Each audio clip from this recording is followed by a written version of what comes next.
Jungle.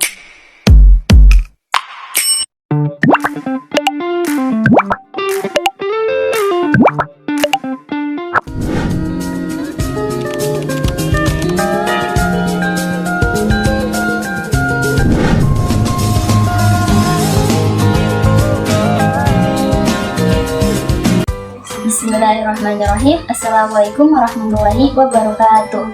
Baik, pada kesempatan kali ini saya akan menjelaskan beberapa materi mengenai pandangan Islam terhadap akhlak, yang dimana poin-poinnya itu terbagi menjadi 5 pembahasan. Nah, diantaranya yaitu pertama, definisi akhlak menurut bahasa dan istilah. Yang kedua, perbedaan antara akhlak, etika, dan moral. Yang ketiga, sumber akhlak dalam Islam. Keempat, pembagian akhlak. Dan yang kelima, cara membentuk dan meningkatkan akhlak. Oke, langsung saja pada pembahasan pertama, yaitu mengenai definisi akhlak menurut bahasa dan istilah. Nah, adapun definisi akhlak menurut bahasa, yaitu akhlak berasal dari bahasa Arab khuluq yang berarti budi pekerti, perangai, tabiat, atau tingkah laku.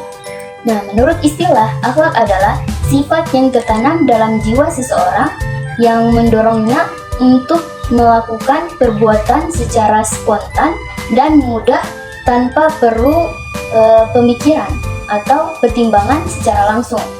Nah, beralih pada poin kedua, yaitu mengenai perbedaan antara akhlak, etika, dan moral. Nah, jadi akhlak lebih mengacu pada sifat batiniah yang mendorong seseorang untuk bertindak, seringkali tanpa didasari atau dipikir panjang. Nah, akhlak ini berfokus pada perilaku dan karakter yang baik dari dalam diri seseorang. Nah, yang kedua yaitu etika. Etika ini adalah cabang filsafat yang mempelajari tentang nilai-nilai dan prinsip-prinsip moral yang mengatur perilaku manusia, membahas tentang apa yang baik dan buruk, benar dan salah. Nah, yang ketiga moral. Moral ini berupa aturan atau norma perilaku yang berlaku dalam masyarakat dan menjadi pedoman dalam bertindak. Nah, jadi perbedaan utama antara ketiganya, yaitu antara akhlak, etika, dan moral, yaitu akhlak ini lebih berkaitan dengan sifat internal, yaitu sifat yang melekat dari dalam diri seseorang. Nah, sedangkan etika dan moral lebih pada aturan eksternal atau yang berada pada masyarakat atau sesama manusia. Nah, beralih pada poin ketiga, yaitu sumber akhlak dalam Islam. Sumber akhlak dalam Islam terbagi menjadi 2 bagian, yaitu Al-Quran dan Sunnah. Nah, yang pertama yaitu Al-Quran. Al-Quran adalah sumber utama ajaran Islam, termasuk tentang akhlak. Di dalamnya terdapat perintah, larangan, dan kisah-kisah yang memberikan contoh tentang bagaimana manusia berakhlak baik. Nah, adapun ayat Al-Quran yang relevan dengan materi akhlak ini adalah pada Quran Surah Al-Qalam ayat 4, yang dimana artinya yaitu, sesungguhnya engkau Muhammad berada di atas budi pekerti yang agung. Quran Surah Al-Qalam ayat 4. Ayat ini menunjukkan bahwa Nabi Muhammad SAW memiliki akhlak yang mulia dan menjadi teladan bagi umat manusia. Nah, yang kedua yaitu sunnah. Sunnah ini adalah segala sesuatu yang disandarkan kepada Nabi Muhammad SAW, baik berupa perkataan, perbuatan, maupun ketetapan yang beliau tunjukkan. Nah, sunnah ini menjadi contoh bagi umat Islam dalam menjalani kehidupan sehari-hari dan merupakan pedoman dalam berakhlak. Nah, dengan demikian, dalam Islam, baik dan buruknya akhlak seseorang diukur berdasarkan Al-Quran dan Sunnah, bukan berdasarkan penilaian manusia semata. Nah, beralih pada poin keempat, yaitu pembagian akhlak. Nah, akhlak ini terbagi menjadi 2 jenis, yaitu yang pertama, akhlakul mahmudah atau akhlak terpuji. Nah, ini berupa perilaku baik yang dianjurkan dalam Islam, seperti jujur, sabar, amanah, rendah hati, dan lain-lain. Yang kedua, akhlakul mazmumah atau akhlak tercela. Ini berupa perilaku buruk yang harus kita jauhi ya, seperti dusta, sombong, khianat, iri hati, dan lain-lain. Baik, selanjutnya kita beralih pada poin kelima, yaitu cara membentuk dan meningkatkan akhlak.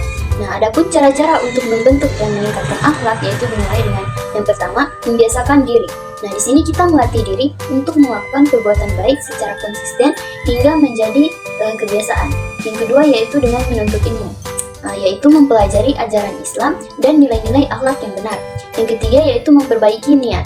Nah, di sini kita memastikan setiap perbuatan didasari dengan niat yang baik dan ikhlas karena Allah Subhanahu wa Ta'ala. Nah, Yang keempat yaitu memperbanyak amal saleh, melakukan perbuatan baik yang bermanfaat bagi diri sendiri dan orang lain. Yang kelima yaitu menjauhi lingkungan yang buruk. Nah, di sini kita dapat menghindari pergaulan yang dapat membawa pengaruh negatif bagi diri kita. Nah, yang keenam yaitu memohon pertolongan Allah Subhanahu wa taala, yaitu dengan cara berdoa agar diberikan kekuatan dan kemudahan dalam memperbaiki akhlak. Jadi dapat disimpulkan bahwa pandangan Islam terhadap akhlak yaitu dalam Islam, akhlak menempati posisi yang sangat penting dan mendasar.